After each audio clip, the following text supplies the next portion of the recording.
The brass compass slipped from the cowboy's calloused fingers and clattered across the wooden counter. Its glass face cracked like a spider's web. And Maeve Jenkins looked up from the pocket watch she had been examining to see a man whose eyes held more direction than any instrument ever could. It was early spring in 1883, in Enid, Oklahoma Territory, though the town barely deserved the name yet, being little more than a collection of hastily built structures along the Kishom Trail. The wind carried red dust through every crack in the building, and Maeve had learned to keep a cloth over her uncle's most delicate instruments. She was 20 years old. With auburn hair she kept pinned back in a practical bun, and hands steady enough to handle the smallest gears her Uncle Thomas crafted. She had come to live with him 6 months ago after her parents died of fever back in Missouri, and she had discovered an aptitude for the meticulous work that surprised them both. The cowboy standing before her now looked to be in his mid-20s, tall and lean with sun-darkened skin and sandy hair that curled slightly at his collar. His clothes were dusty from the trail, and he carried himself with the wary alertness of a man who had learned to watch his back. But his face, weathered as it was, held an openness that made Maeve's breath catch for just a moment before she forced her attention back to the broken compass. "How long have you had this?" she asked, lifting the instrument carefully. The case was well-made silver, worn smooth in places where his thumb must have rubbed it countless times. 5 years, he said, and his voice was rougher than she expected, as though he did not use it often. "It was my father's before that." "I know it looks bad, but the mechanism inside, is there any chance?" Maeve turned it over in her hands, feeling the weight of it, the significance beyond its function. Her uncle had taught her that people brought their broken timepieces and instruments not just for repair, but for restoration of something more personal, more precious than mere objects. This compass had guided someone through years of travel, had been touched by this man's father, carried meanings she could only guess at. "I will need to open it," she said. "It may take a few days. The glass certainly needs replacing, and I will not know about the internal mechanism until I can examine it properly." The cowboy nodded slowly, his eyes fixed on the compass in her hands as though he were surrendering something vital. "I am heading north in a week with a cattle drive. I need it before then. I can pay extra. Money will not make the work go faster," Maeve said, but not unkindly. "But I will do my best. What is your name? I will need it for the ticket." "Xander Zimmerman," he said. "I am staying at the boarding house on 2nd Street, the one run by Mrs. Patterson." Maeve wrote his name in her uncle's ledger, her handwriting small and precise. "I am Maeve Jenkins. My uncle owns the shop, but he is away visiting a client in Wichita. I handle the repairs in his absence." Something flickered across Xander's face, uncertainty perhaps, or surprise. "You do the repairs yourself?" She had heard the question before in various forms with various degrees of skepticism or outright dismissal. "I do," she said evenly, meeting his eyes. "If that concerns you, you are welcome to wait until my uncle returns next week, though I understand you will have left by then." Xander held her gaze for a long moment, and she saw him reassessing her, taking in the tools laid out with professional precision on her workbench, the half-assembled pocket watch that required more skill than many watchmakers possessed. "No," he said finally. "No, if you say you can fix it, I believe you." Those simple words, offered without condescension or fanfare, settled something in Maeve's chest. She nodded once. "Come back in 3 days. I should know by then if it can be saved." After he left, the shop felt quieter somehow, though it had been silent before. Maeve set aside the pocket watch and focused on the compass. She used her smallest tools to pry open the back casing, working with infinite patience. The internal mechanism was more damaged than she had hoped. The needle had come loose from its pivot, and one of the stabilizing springs had snapped. But the craftsmanship was excellent, the kind of work that deserved preservation. She spent the rest of that afternoon, and most of the next day working on it, fabricating a new spring from raw materials, carefully reseating the magnetized needle on its pivot, replacing the glass with a piece she cut herself from a sheet her uncle kept for such purposes. It was exacting work that required her full concentration, and she was grateful for that, because it kept her from thinking too much about blue eyes and a voice like gravel and hope. On the second day, as she was testing the compass's accuracy against the shop's master compass, the door opened and Xander walked in.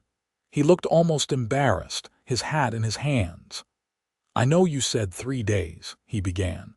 "I am nearly finished," Maeve interrupted, surprising herself. She held up the compass. "The mechanism is repaired. I am only checking its accuracy now. See, it points true north." Xander stepped closer to the counter, close enough that she could smell leather and sage and something else, something that might have been just him. He looked at the compass, then at her, and his expression was complicated. "How did you do it?" "It was badly damaged. The spring was broken, so I made a new one. The needle needed to be remagnetized and reset. The glass was simple enough to replace." She said it matter-of-factly, though the work had taken her hours of painstaking effort. "You made a new spring." He sounded genuinely impressed. "I have never met anyone who could do that, man or woman."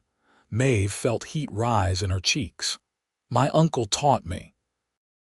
He is one of the finest watchmakers between Missouri and Colorado. I have been learning from him since I was a child, though I only came to live with him recently." "What brought you to Oklahoma Territory?" Xander asked, and the question seemed to come from real interest, not mere politeness. "My parents died," Maeve said simply. She had learned there was no gentle way to say it. "Fever took them within days of each other. My Uncle Thomas was my only family, so I came here. And I discovered I had a gift for this work, or at least an aptitude for it." "I am sorry about your parents," Xander said, and the words carried weight as though he understood loss personally. "And you?" Maeve asked, then worried she had been too forward. But Xander did not seem to mind. "I have been working cattle drives since I was 16, he said. "My father died when I was young. My mother remarried, moved to California. We lost touch. This compass is one of the few things I have from my father. He was a surveyor before he got sick. He used this compass to map territories, to find his way through country no white man had charted before. Though of course," he added, a wry note entering his voice, "the Indians had been navigating it for generations. My father was just drawing lines on paper that meant something to the government." Maeve appreciated his honesty, his willingness to acknowledge the obvious truth that so many settlers seemed determined to ignore. "What do you want to do?" she asked. "With your life, I mean, beyond cattle drives." The question seemed to surprise him. He was quiet for a moment, turning his hat in his hands. "I have been saving money," he said finally. "I want to buy land, start my own ranch, something permanent. I am tired of always moving, never having a place that is mine. But land costs money, and money comes slow when you are just a hired hand." "It sounds like a good dream," Maeve said softly. "What about you?" Xander asked. "Will you stay here working with your uncle?" "I do not know," Maeve admitted. "I love the work. There is something deeply satisfying about taking something broken and making it whole again. But Enid is barely a town. Sometimes I wonder if I should go back east, to a real city where I could perhaps open my own shop one day. Though I suppose that is an unlikely dream for a woman." "I do not think it is unlikely at all," Xander said firmly. "Not for someone with your skill." They stood there for a moment, the compass between them on the counter, pointing steadily north, and Maeve felt something shift, some recognition that this conversation mattered more than small talk between a craftsman and a customer. "Come back tomorrow," she said. "The compass will be completely ready then.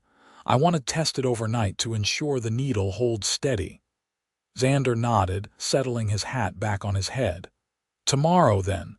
Thank you, Miss Jenkins, truly." After he left, Maeve held the compass for a long time, watching the needle find north again and again no matter how she turned it. She thought about direction and purpose, about broken things made whole, about a cowboy with dreams of permanence and a future that felt suddenly less certain than it had a few days ago. That night, lying in bed in the small room above the shop, Maeve could not sleep. She kept thinking about Xander's hands, scarred and calloused, and the way he had looked at her as though really seeing her, not just a woman or a watchmaker's niece, but herself, Maeve, with all her complications and competencies. She had not felt seen like that since her parents died, perhaps not even before then. The next morning, she dressed with more care than usual, choosing her blue calico dress instead of the brown work dress she normally wore. She told herself it was foolish, that Xander would collect his compass and leave, and that would be the end of it. But she braided her hair with careful attention and pinned it up, and when she looked in the small mirror above her wash basin, she saw color in her cheeks and brightness in her eyes that had been absent for months. The morning passed slowly. She worked on the pocket watch she had set aside, but her attention kept drifting to the door. When it finally opened just before noon and Xander walked in, her heart leaped in a way that would have embarrassed her if she had not been so pleased to see him. "Good morning," he said, and he too seemed different somehow, like he had taken extra care with his appearance. His hair was damp as though he had just washed, and his shirt, while worn, was clean and neatly tucked. "Good morning," Maeve replied, reaching for the compass. She had wrapped it in a soft cloth. "It is ready. I tested it throughout the night and this morning. It holds true." She unwrapped it and placed it in his palm, their fingers brushing for just a moment. Xander looked down at the compass, turning it slowly, watching the needle find north. "It looks like new," he said wonderingly. "Better than new, even. You can hardly see where the glass was broken." "The crack will always be there if you look closely," Maeve said, "but it does not affect the function." Xander looked up at her. "Like scars," he said. "They tell you something survived." The words hung between them, weighted with meaning. Maeve felt her breath catch. "What do I owe you?" Xander asked, reaching for his pocket. Maeve named a price that was fair but not extravagant. Xander counted out the coins and added several more. "That is too much," Maeve protested. "It is worth it," Xander said firmly. "You gave me back something I thought was lost forever." Maeve accepted the money, recording the transaction in her ledger. When she looked up, Xander was still standing there, the compass in his hand, looking at her with an expression she could not quite read. "Miss Jenkins," he began, then stopped. "Maeve, if I may," she nodded, her heart beating faster. "I leave in 5 days for the cattle drive. It will take us north through Kansas and into Nebraska, about 3 months all told. But I was wondering, that is, I would like to, if you would allow me to call on you before I leave. Perhaps we could take a walk, or I could buy you dinner at the hotel restaurant, if that would be appropriate." Maeve felt warmth spread through her chest. "I would like that very much," she said. The smile that transformed Xander's face was like sunrise, bright and full of promise. "Tonight, then. I could come by at 6 after you close the shop." "Tonight," Maeve agreed. He left with his compass, and Maeve stood behind the counter feeling as though something fundamental had shifted in her world. She thought of the compass needle, how it always found north no matter how it was turned, and wondered if this feeling, this pull toward Xander, was anything like that, some fundamental orientation toward something necessary and true. Her Uncle Thomas returned that afternoon, a stout man with kind eyes and graying hair, full of stories about his trip to Wichita. Maeve told him about the compass repair and the cowboy who had commissioned it, and Thomas listened with the careful attention he gave to all her work reports. "A cowboy," he said thoughtfully, "and he is calling on you tonight. Is that a problem?" Maeve asked, suddenly anxious. "No, no," Thomas said, patting her hand. "I trust your judgment, my dear. You have a good head on your shoulders, but be careful with your heart. Cowboys are wanderers by nature. Even the ones who dream of settling down often find the open trail calls too strong to resist." "He is only taking me to dinner," Maeve said, but she knew her uncle saw through her attempt at casual dismissal. "Wear your mother's locket," Thomas said gently. "She would have wanted you to." At 6 o'clock precisely, Xander arrived at the shop. Maeve had changed into her best dress, a deep green wool that brought out the red in her hair, and she wore her mother's silver locket around her neck.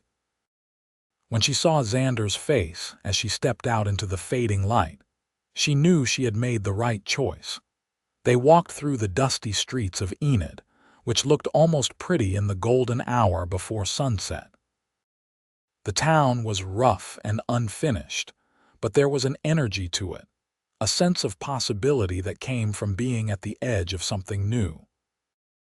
Xander told her about his work, about the cattle drives that took him through changing landscapes, about sleeping under stars so thick they looked like spilled salt. "You ever get lonely?" Maeve asked as they walked. "Always," Xander said honestly. "Even surrounded by the other hands, I feel alone. It is part of why I want my own place.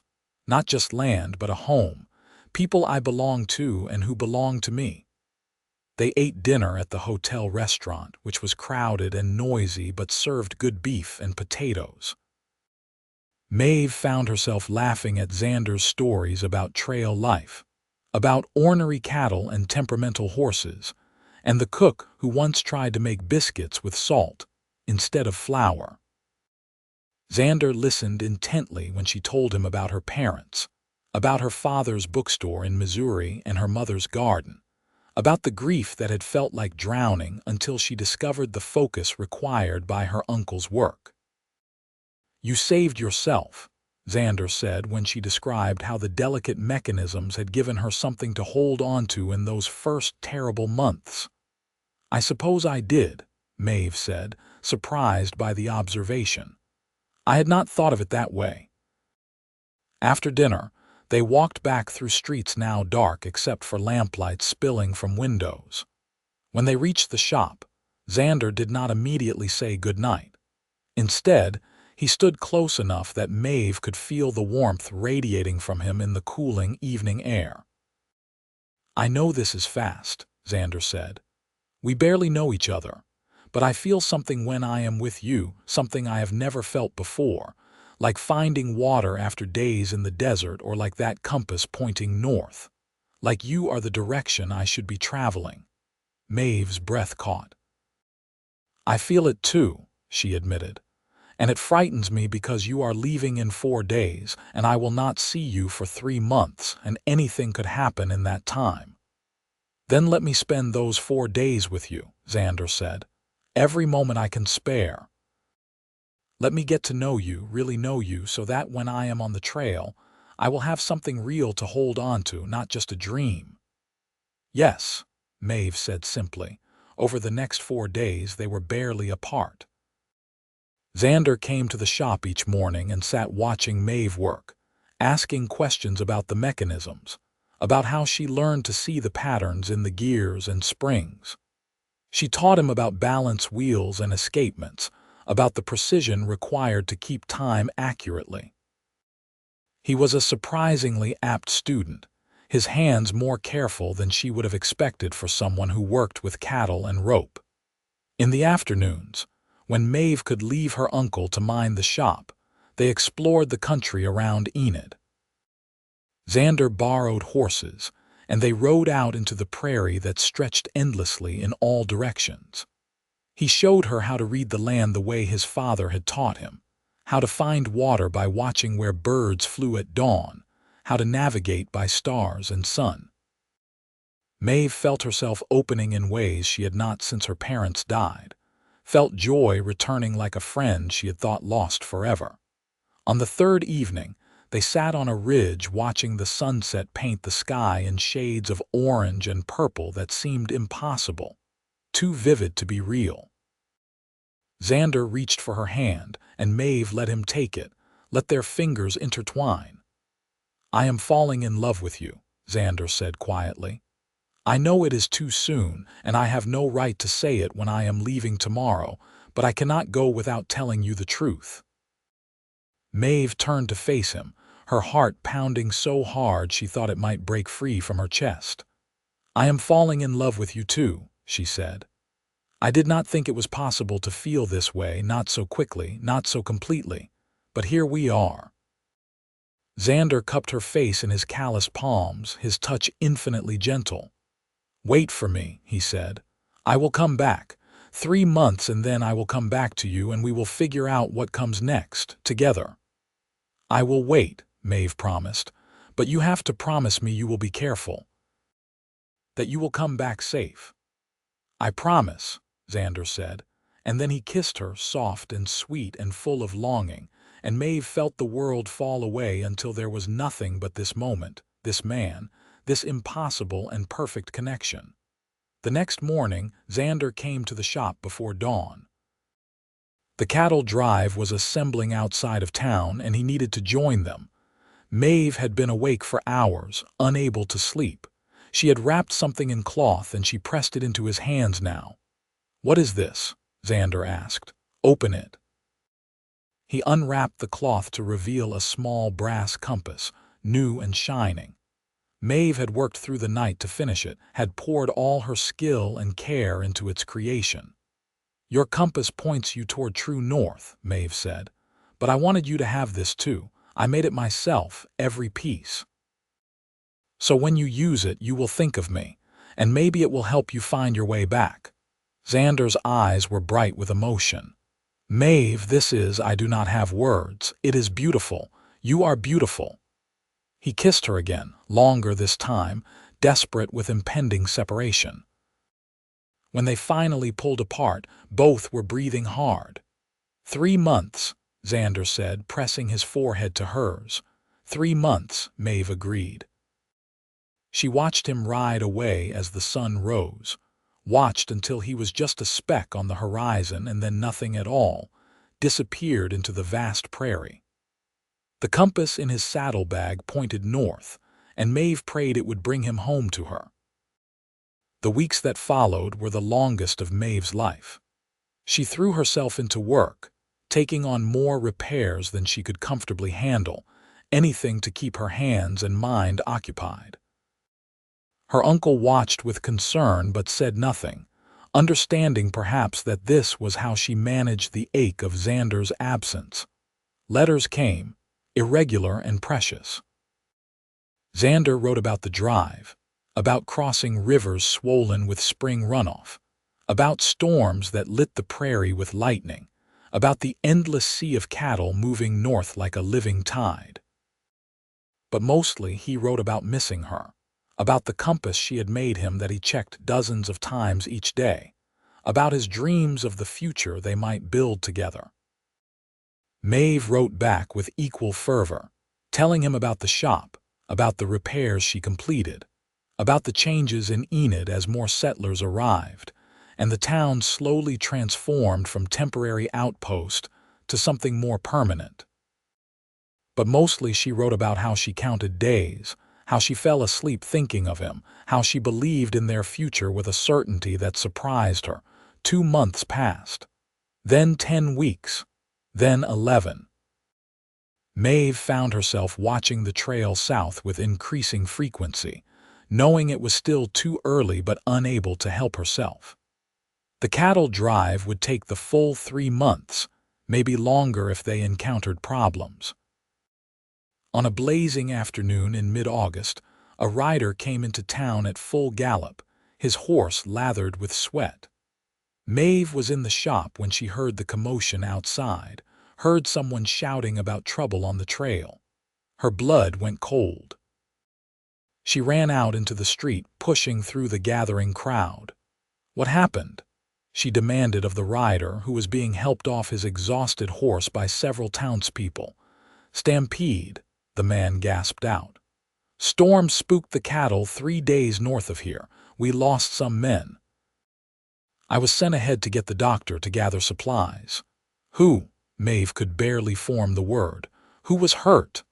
"I do not know all the names, madam. I am sorry."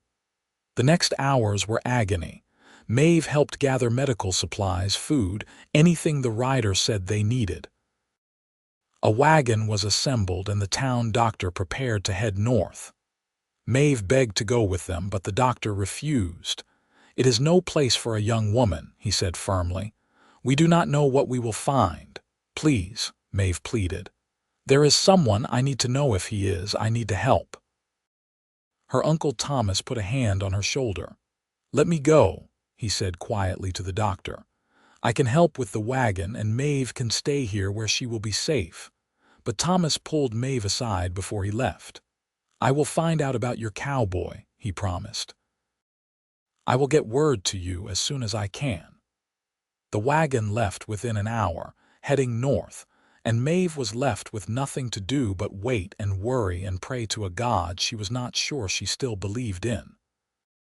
2 days later, as evening was falling, Maeve was closing the shop when she heard horses approaching. She looked out to see her uncle's wagon returning, moving slowly.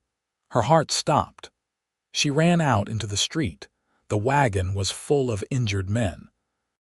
She scanned their faces desperately, searching for Xander.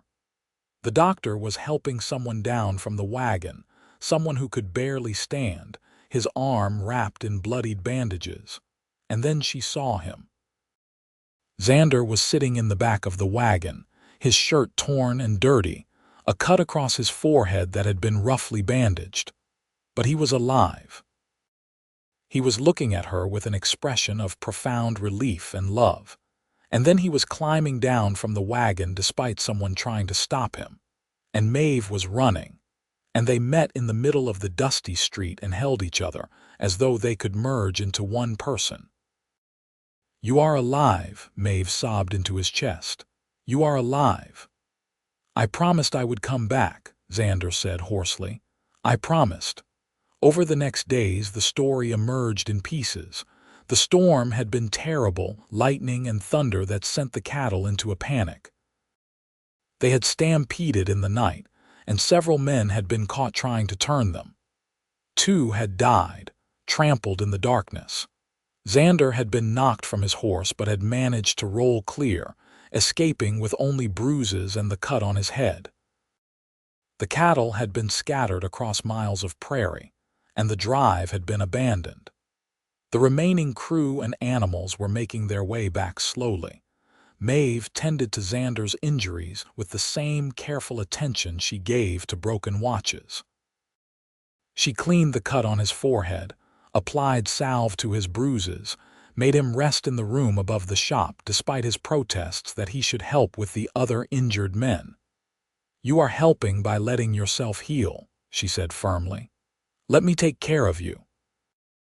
On the 3rd night after his return, when Xander was strong enough to sit up and eat properly, he reached into his saddlebag and pulled out both compasses, his father's and the one Maeve had made. Both were undamaged despite everything. "When the cattle started to stampede and it was dark and everything was chaos, I pulled out your compass," Xander said. "And I know it sounds crazy, but I swear it was not pointing north. It was pointing toward here, toward you, like you were my true north, not the pole. And I followed that direction, and it got me clear of the cattle. It saved my life." "Compasses do not work that way," Maeve said, but her voice was soft, without skepticism. "Maybe not," Xander agreed. Or maybe some things matter more than magnetism and poles. Maybe home is a direction all its own. "Come here," Maeve said, and when he did, she kissed him with all the fear and relief and love she had been holding inside. When they finally pulled apart, both were shaking. "Marry me," Xander said. "I know I have nothing to offer you yet, no land, no house, barely any money after this disaster. But I love you, Maeve Jenkins, and I want to build a life with you. I will work as hard as I have to, do whatever it takes to give you the future you deserve." "Yes," Maeve said without hesitation. "Yes, I will marry you." They were married 3 weeks later in the small church that had just been completed in Enid. Maeve wore her mother's wedding dress, altered to fit, and carried wildflowers Xander had picked from the prairie. Her Uncle Thomas walked her down the aisle, tears in his eyes, and Xander waited at the altar looking at her as though she were the answer to every prayer he had ever prayed. The ceremony was simple, attended by the townspeople who had come to know Maeve through her work and Xander through his ordeal. When the preacher pronounced them husband and wife, and Xander kissed her, Maeve felt a completeness she had not known since before her parents died, a sense that she had found not just a husband but a partner, someone who saw her fully and loved what he saw. They could not afford a honeymoon, but it did not matter. They had a room in the boarding house, and for those first days of marriage, that was enough. Maeve continued working at her uncle's shop, and Xander took whatever work he could find, determined to save money for the land he dreamed of owning. Months passed, then a year. Life in Enid continued to evolve. The town grew as more settlers arrived, drawn by the promise of the land runs that the government kept organizing. Xander worked various jobs, from breaking horses to helping build houses to hiring on with different ranching operations. He saved every penny he could. Maeve's reputation as a skilled watchmaker and instrument repair specialist grew. People came from miles away to have her fix their clocks and compasses and surveying equipment. She loved the work, loved the satisfaction of solving mechanical puzzles, but increasingly she found herself thinking about something more. One evening, as they sat on the porch of the small house they had finally been able to rent, Maeve broached the subject that had been on her mind. "What if we went into business together?" she said. "You know about the land, about surveying and navigation from your father. I know about instruments and repair. We could combine those things. You could do surveying work, and I could maintain and repair the equipment. There are more and more people coming to the territory who need land surveyed, boundaries established. It could be a real business." Xander looked at her with growing excitement. "That could work," he said slowly. "That could really work. I know surveying. My father taught me before he died. And with the land runs, you are right. There is a real need for accurate surveys. People are buying and selling land, making claims. They need someone they can trust. We could save the money faster that way," Maeve said. "Together, and eventually buy the land you have been dreaming of." "The land we have been dreaming of," Xander corrected, taking her hand. "Everything I dream about now includes you." They spent the next weeks planning. Xander reached out to contacts he had made over the years, letting them know he was available for surveying work. Maeve talked to her uncle about branching out, about taking on more instrument repair work.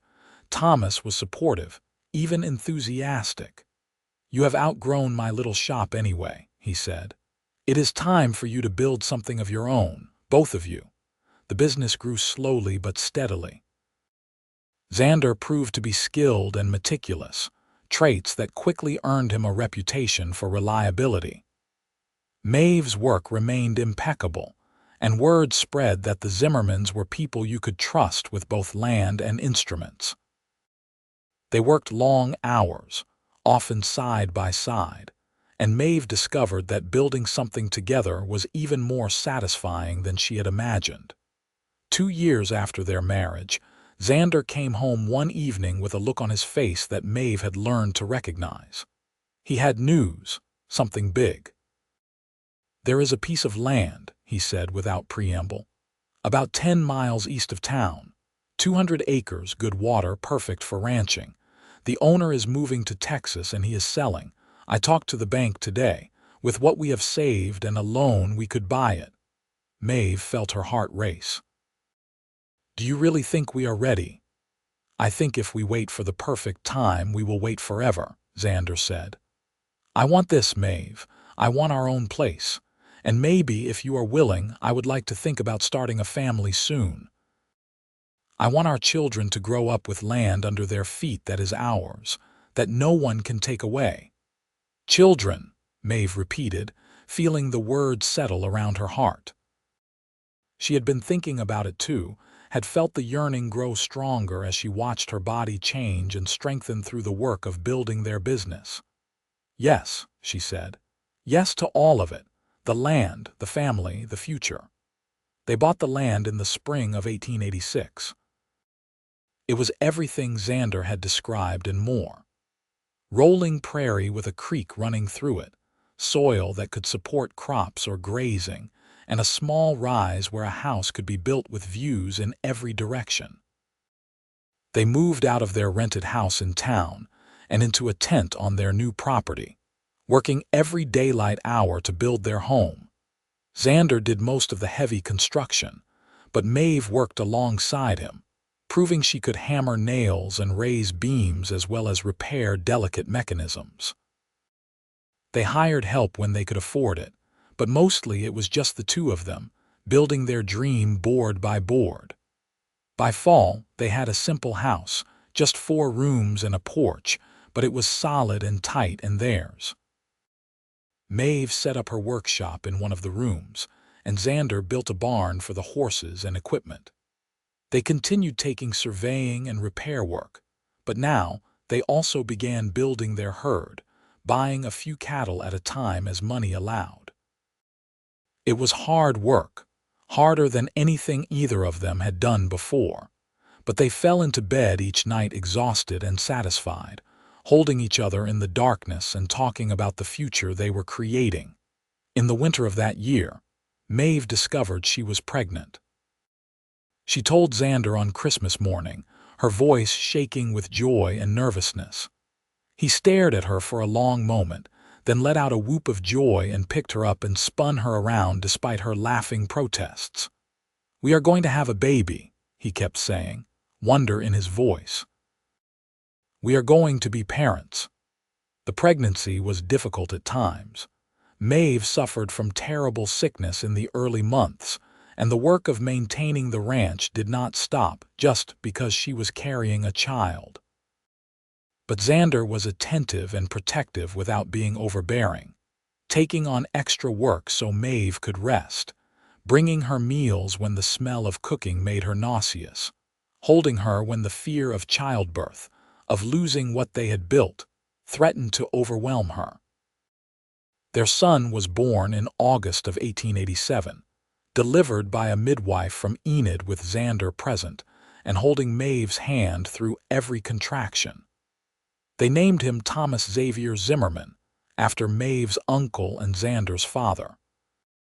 He was perfect, tiny and red-faced and howling with outrage at being brought into the world, and Maeve loved him with a ferocity that shocked her, watching Xander with their son, seeing his rough hands cradle the baby with infinite gentleness. Maeve fell in love with her husband all over again. He was a natural father, patient and tender, singing old songs to Thomas when the baby cried in the night, carrying him out to see the horses and cattle, pointing out birds and clouds and teaching him about the land even though Thomas was far too young to understand. The years passed quickly after that, filled with the work of raising a child and building a ranch and maintaining their business. Maeve had to cut back on the repair work, but she found she did not mind. She still took on special projects, complex repairs that required her particular skills, but she no longer needed the work to define her. She was a mother now, a rancher's wife, a partner in a successful surveying business. She was many things, all of them important, all of them hers. When Thomas was 3, they had another child, a daughter they named Margaret Rose, after both their mothers. She was easier than Thomas had been, a calm baby who slept well and smiled early. Xander doted on her, and Maeve watched with amusement as her tough cowboy husband turned to absolute mush around his little girl. By 1892, 9 years after Maeve had first met Xander in her uncle's shop, they had a thriving ranch with over 100 head of cattle, a successful surveying business, 2 healthy children, and a life that felt solid and real in a way Maeve had never imagined possible in those dark days after her parents died. One evening that fall, as they sat on the porch watching the sunset, Thomas playing in the yard and Margaret asleep in Maeve's arms, Xander pulled something from his pocket. It was the compass Maeve had made him, worn now from years of use. "Do you remember what I said to you the day after I got my father's compass back?" Xander asked. "Which part?" Maeve said, smiling. "About you pointing me toward true north," Xander said. "I meant it then, and I mean it now. Everything good in my life, everything worth having, came from meeting you. You did not just repair a compass. You repaired me. You gave me direction when I was lost." Maeve shifted Margaret in her arms so she could reach out and take Xander's free hand. "You did the same for me," she said. "I was broken when you walked into the shop that day. I was just going through motions, surviving but not really living. You gave me a reason to look forward again, to believe in the future. You have pointed me toward true north," Xander said again, his voice thick with emotion. "And I have been following that direction ever since." He kissed her then, soft and sweet, and when they pulled apart, Thomas had stopped playing and was watching them with the solemn expression he got when he was thinking hard about something. "What is true north?" he asked. Xander laughed and beckoned his son over. "Come here, and I will show you." He pulled out both compasses, his father's and the one Maeve had made, and showed Thomas how the needles aligned, how they always pointed the same direction no matter how you turned them. "North is a direction," Xander explained, "but true north is more than that. It is the right direction, the one that matters. For me, true north is your mother. She is what guides me, what helps me know which way to go." "Does Mama have a true north?" Thomas asked, looking at Maeve with serious eyes. "I do," Maeve said, running her hand through her son's hair. "It is your father and both of you. You are my direction, my purpose. You are what makes everything else make sense." Years continued to unfold, bringing joys and challenges in equal measure. The ranch expanded as they could afford more land. They built a larger house, one with enough room for their growing children and the family they hoped to continue building. Maeve taught Thomas about gears and mechanisms as he grew older, delighting in his quick mind and steady hands. Margaret showed an aptitude for horses that surprised everyone, fearless and natural in the saddle by the time she was 6. In 1895, when Thomas was 8 and Margaret was 5, Maeve discovered she was pregnant again. This time the pregnancy was easier, perhaps because she knew what to expect, or perhaps because life was simply less desperate now, more secure. Their third child, a son they named Benjamin, was born healthy and strong in the spring of 1896. Uncle Thomas, now in his 70s, came to visit often, delighting in his great-nieces and great-nephews. He and Xander had become close over the years, bonding over their shared love for Maeve and their fascination with how things worked. The old watchmaker taught young Thomas not just about repairs but about patience, about the value of seeing how small pieces fit together to create something greater than their parts. "You and your husband have built something remarkable," Thomas told Maeve one evening as they watched Xander playing with the children in the yard. "Not just this ranch, not just your family, but the way you move through the world together. Your parents would be so proud of you." Maeve felt tears prick her eyes. "I wish they could have met him," she said. "I wish they could have known their grandchildren." "I think they know," Thomas said gently, "and they see what you have become. You took tragedy and turned it into this. That is no small thing." The turn of the century found the Zimmerman family firmly established. The ranch was profitable, the surveying business was still in demand, and their children were growing into capable, curious young people. Thomas, now 13, was showing signs of having inherited both his mother's mechanical aptitude and his father's love for the land. Margaret, at 10, could outride most of the hired hands and had opinions about cattle breeding that impressed the cowboys who worked for them. Benjamin, now 4, was a whirlwind of energy and questions. One afternoon in the summer of 1900, Xander and Maeve took a rare day away from work to ride out to the far edge of their property. It had been a long time since they had done something just for themselves, and they had left the children with trusted friends in town for the day.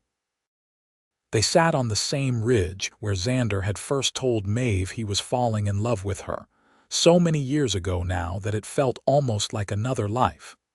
The view had not changed much. The prairie still rolled out in every direction, vast and open, though there were more homesteads dotting the landscape now, more signs of the taming of the wild territory.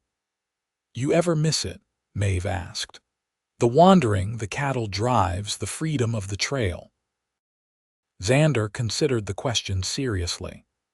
"Sometimes I miss the simplicity of it," he admitted. "Just me and a horse and the open country, no responsibilities beyond moving cattle from one place to another, but I do not miss the loneliness. And I would not trade a single day of what we have built for all the freedom in the world." "I never knew I wanted this," Maeve said. "When I came to Enid, I thought I would just help Uncle Thomas for a while, figure out what to do next. I certainly never imagined I would become a rancher's wife, a mother, that I would find this kind of happiness." "You never imagined a broken compass would change your life," Xander said with a smile. "No," Maeve agreed, laughing. "Though I suppose that is exactly what happened. You walked into the shop with that compass and everything shifted." "You repaired more than the compass that day," Xander said, echoing the words he had spoken years before. "You repaired me. You gave me direction. You pointed me toward true north." "And you did the same for me," Maeve said softly. They sat in comfortable silence, watching the sun begin its descent toward the horizon. After a while, Xander reached into his saddlebag and pulled out the compass Maeve had made him all those years ago. It was battered now, the brass worn smooth in places, the glass scratched from years of use. But the needle still pointed true. "I carry this every day," Xander said. "Even now, when I know these lands so well I could navigate them blind, I carry it. Because it reminds me of you, of where I have come from and where I am going." "Where are you going?" Maeve asked, though she was smiling. "Wherever you are," Xander said simply. "That is my true north. That has always been my true north." Maeve leaned against her husband's shoulder, feeling the solid warmth of him, the reality of 17 years together. They had built something lasting, something that would outlive them both. The ranch would pass to their children, and the love they had forged in those early desperate days would ripple outward through generations. "I love you," she said, as the sun painted the sky in impossible colors. "I love you too," Xander replied. "My compass, my direction, my home." They rode back to the ranch as darkness fell. Guided by stars and memory, and the unshakable knowledge of where they belonged. The house was warm with lamplight when they arrived, a beacon in the darkness, and inside waited the life they had built together, the family that had grown from a chance meeting and a broken compass, and the courage to believe in something neither of them had been looking for. Thomas married a schoolteacher from Enid when he was 22, and they built a house on the eastern section of the ranch. Margaret shocked everyone by becoming a veterinarian, one of the first women to do so in Oklahoma, studying in Kansas City and returning home to practice. Benjamin showed an aptitude for surveying that surpassed even his father's, taking over that part of the business and expanding it throughout the territory. Maeve and Xander watched their children grow and flourish, watched their grandchildren come into the world, and through it all, they remained each other's fixed point. They grew old together, their hands becoming weathered and scarred with work, their bodies slowing with age, but their love never diminished. If anything, it deepened, becoming richer and more complex with each passing year. On their 30th wedding anniversary in 1906, the whole family gathered at the ranch for a celebration. There were dozens of people now, children and grandchildren and friends who had become family over the years. Uncle Thomas, now 90 and frail but still sharp, made a toast. "I have known many loves in my life," he said, his voice thin but clear. "But I have never seen a love quite like what my niece and her husband share. They took broken pieces and made something whole. They took loss and turned it into abundance. They are proof that sometimes, when we are brave enough to fix what is broken, we end up mending ourselves as well." That night, after everyone had gone to bed, Maeve and Xander sat on the porch of the house they had built together 30 years before. The compass Maeve had made still sat on the table between them, next to Xander's father's compass, both still pointing true after all these years. "You pointed me toward true north," Xander said softly, repeating the words that had become a kind of refrain over their years together. "And you followed," Maeve replied, squeezing his hand. "That was the brave part. You could have ignored the direction, could have stayed lost, but you were brave enough to believe in where the compass was pointing." "How could I not?" Xander asked. "It was pointing toward you." They sat together under the vast Oklahoma sky, under stars that had witnessed their first meeting and every day since, and they knew with absolute certainty that they had found what so many people searched for their entire lives. They had found home in each other, had found direction in love, had found that sometimes the things that seem broken are exactly what we need to make us whole. Years later, when Xander died peacefully in his sleep at the age of 78, Maeve held his hand and whispered the words he had said to her so many times. "You pointed me toward true north. Every day we had together, you were my direction, my purpose, my home." She lived another 5 years after that, surrounded by the family they had built, the legacy they had created. She kept both compasses on her bedside table, and sometimes at night she would hold the one she had made and remember the young cowboy who had walked into her uncle's shop with a broken compass and broken dreams, and how together they had fixed both. When Maeve died at 76, her children found a letter she had written to be read at her funeral. In it, she had written, "I thought I was just repairing a compass that day. I thought I was using my skills to fix a broken instrument, but what I was really doing was finding my future." Xander walked into the shop carrying a compass that did not work, and I gave him back one that pointed true. But in doing so, I found my own direction. He became my true north, and I became his, and together we built a life that neither of us could have imagined when we started. If I learned anything in this life, it is that sometimes the most important things we fix are the things we cannot see. Sometimes the most important directions are not on any map. Sometimes true north is not a place but a person, and if you are brave enough to follow that compass, it will lead you home. The two compasses were passed down through the family, from generation to generation, along with the story of how the watchmaker's niece repaired the cowboy's compass and changed both their lives forever. They became family treasures, symbols of the love that had started it all, reminders that sometimes broken things are not endings but beginnings, that sometimes what seems like chance is really fate, and that true north is not always a direction on a map, but the person who makes everywhere feel like home. The ranch remained in the family for generations. The house expanded and improved, but never moved from that rise where Xander and Maeve had first decided to build.